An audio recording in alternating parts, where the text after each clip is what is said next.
atau bermitra dengannya. Misalkan masjid menjadi UPZ tadi.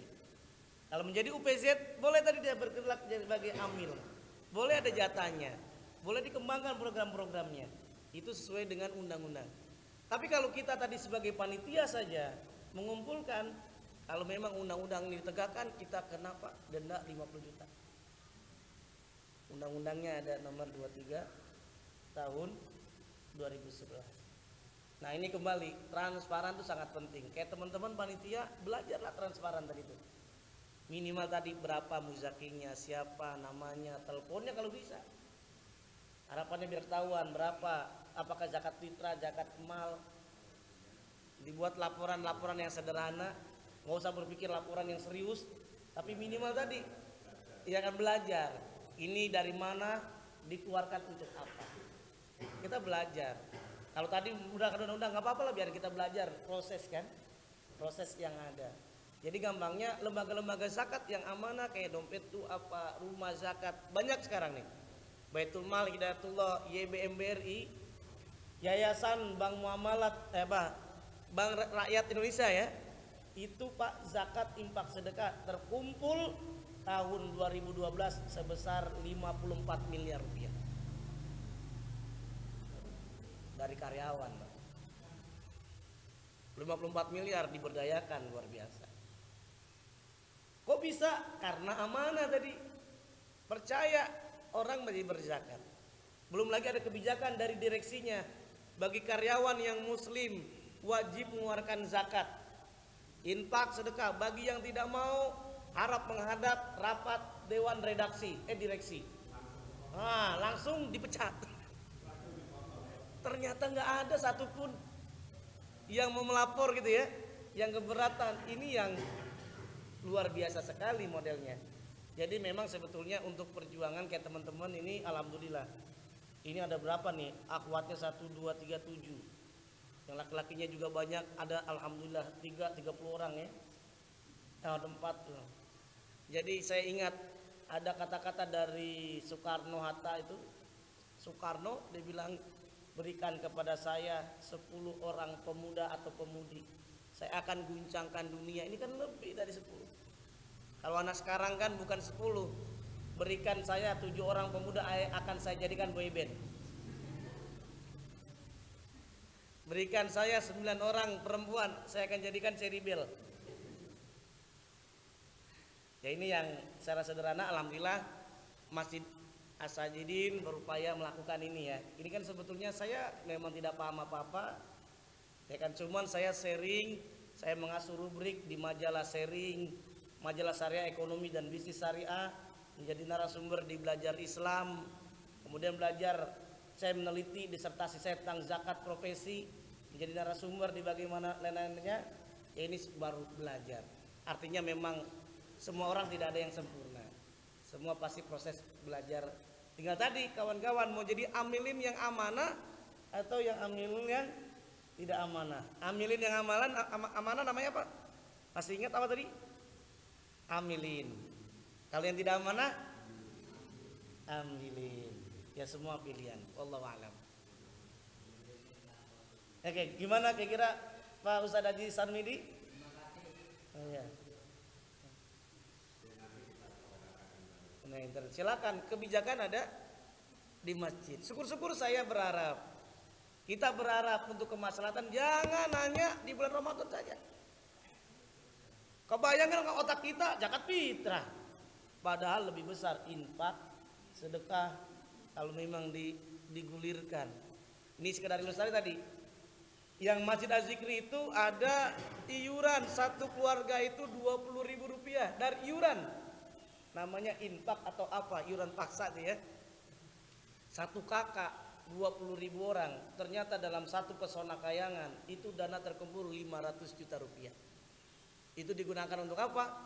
Digunakan kalau ada kematian, dibeliin tuh tenda, dibeliin bangku, dibeliin apa, kemudian beliin kapan, kemudian disantuni. Jadi akhirnya luar biasa tuh masjid, keberadaannya itu membantu. Ada subsidi, menurut informasi ada yang 1 juta, ada yang 2 juta, 3 juta rupiah. Itu luar biasa sekali. Dari mana dananya? Dari infak, bukan zakat ya. infak, sedekah, apalagi kalau digerakkan zakat. Bukan hanya zakat fitrah, zakat fitri, tapi apa? Zakat mal. Baik, Eko mau baca atau masih ada pertanyaan? Tafadhol. Oke, silakan.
Baik, terima kasih ya, Eko.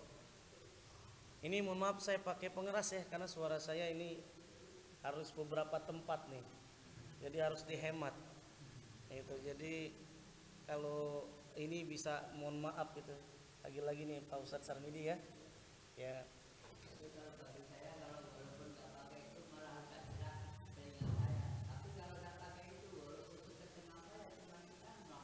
Oh ya sudah, kalau begitu saya tidak perlu dah. Doakan biar supaya sehat walafiat suara saya ini. Oke ya, baik. Bapak-bapak, ibu-ibu semuanya, adik-adik. Nah, kalau memang Masjid As-Sajidin ini ada keinginan yang baik mengelola zakat, bukan hanya zakat fitrah saja atau zakat fitri, tapi zakat mal, coba kita bayangkan ada manfaat yang didapatkan. Kalau memang betul-betul zakat mal itu tadi dikumpulkan, jangankan zakat lah, infak saja ya, infak sedekah dikumpulkan, maka luar biasa sekali. Minimal apa? Tumbuhnya harta, nggak menyerang gitu. Tumbuhnya harta akibat diswab. Zakat, infak, sedekah, yaitu yang bisa dilihat ada efek pendapatan. Distribusi pendapatan berbeda, pindah dari orang kaya kepada orang miskin, karena tadi dia bayar zakat. Yang tadi yang dikategorikan berpindah hak dari orang kaya ke orang miskin. Yang orang awalnya nggak punya uang, punya uang. Ingat, ketika dia punya uang bisa beli barang nggak? Bisa beli minuman, makanan. Nah, coba kita renungkan, ketika distribusi pendapatan meningkat orang miskin, maka tingkat konsumsi naik kan, membeli daya belinya naik. Apa yang terjadi kalau orang miskin dia bisa beli makanan, maka banyak yang jualan, tingkat produksi naik kan, karena punya uang. Nah, nggak usah jauh, sampai ada program boleh jadi kasih modal usaha. Masjid Jami As-Sajidin, karena dana udah terkumpul umpamanya 1 miliar. Kemudian diantaranya orang dikasih modal, satu orang 1 juta rupiah. Itu kan dikasih modal tuh. Bikin apa dia? Usaha nasi goreng. Dari mana modalnya? Dari zakat, infak, sedekah dan wakaf. Ketika dia jualan lagi belum rame, dia masih bisa nanganin. Kalau udah rame, buka tenaga kerja nggak? Saudaranya diajak buat nyuci piring, saudaranya diajak buat ngelayanin. Tukang pecel lele aja tuh, coba lihat tuh Pak, karyawannya bisa minimal 5 orang gitu. Iya nggak? Nah, jadi gampangnya kalau zakat memang benar-benar dikembangkan luar biasa sekali.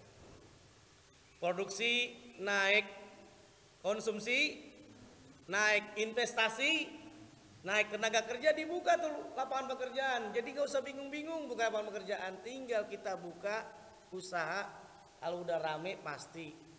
Nah ketika kita buka tenaga kerja, kita gaji itu karyawan saudara kita atau teman kita, tetangga kita, lama kelamaan dia bisa makan gratis. Bisa nabung nggak? Bisa nabung. Ini yang namanya multiplier efek zakat. Manfaat zakat yang harapannya tujuan adalah 4M. Masih ingat 4M Pak? Apa 4M? Merubah mustahik menjadi muzaki. Merubah mustahik menjadi muzaki. Saya tanya, kira-kira bisa nggak terlaksana seperti ini? Ini bisa terlaksana kalau dengan izin Allah.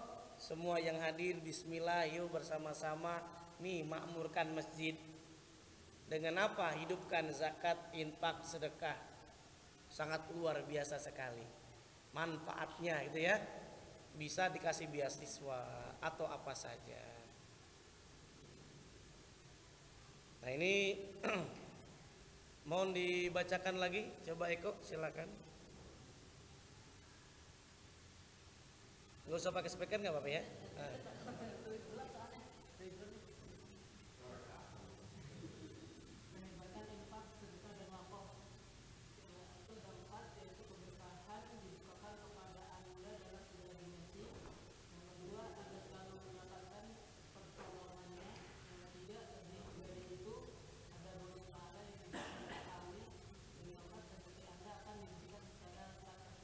Oke, ini orang yang berzakat, infak, sedekah dan wakaf. Ada catatan saya kasih kisah. Mahasiswa saya 2 kelas itu yang dia mengumpulkan uang 34 juta, diberdayakan 505 dan jadikan buku. Ada bukunya di rumah saya. Itu saya tanya, bagaimana pengalaman Anda ketika Anda mengumpulkan uang, mencari rezeki, mencari uang, ada yang ngecerek Pak, ngamen. Mengaminnya gimana? Dengan dia marawis. Dikumpulkan uang-uangnya itu, akhirnya dikumpulkan kurang lebih 34 juta. Ada yang jualan, untungannya dikumpulkan buat bagi. Ada yang dia punya keahlian apa namanya servis, untungannya itulah dimasukkan. Ada yang lagi dia pakai proposal, ngecerek dan sebagainya. Nah tapi saya tanya, bagaimana pengalaman Anda? Pengalamannya yang pertama, kalau dari segi ngumpulin uang sulit katanya. Orang percaya ngumpulin uang kalau orang itu nggak percaya sama kita. Tapi gampang sekali kalau orang sudah percaya ngumpulin uang itu. Terus bagaimana pengalaman mereka ketika menyalurkan? Wow, kegembiraan luar biasa Pak. Padahal bukan uangnya, dia ngasih kepada orang yang miskin, didoain tuh panjang doainnya.